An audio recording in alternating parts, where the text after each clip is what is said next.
Hello, welcome to PID Maxwell YouTube channel.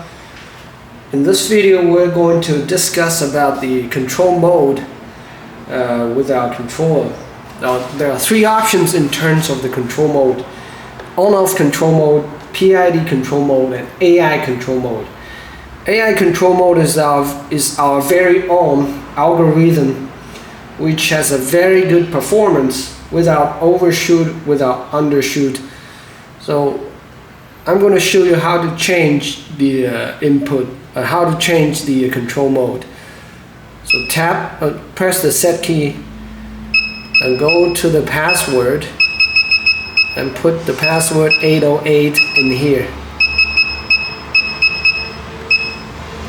Tap on the set key. Go to the CRL, which means control mode.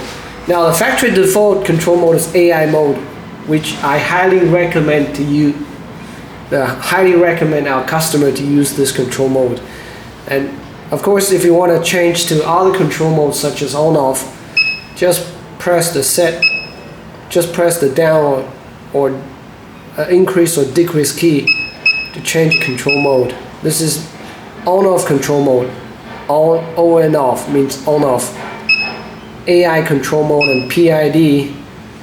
So please keep the option as AI if you want a fuzzy logic PID controller. And press the left R button and set key at the same time to exit.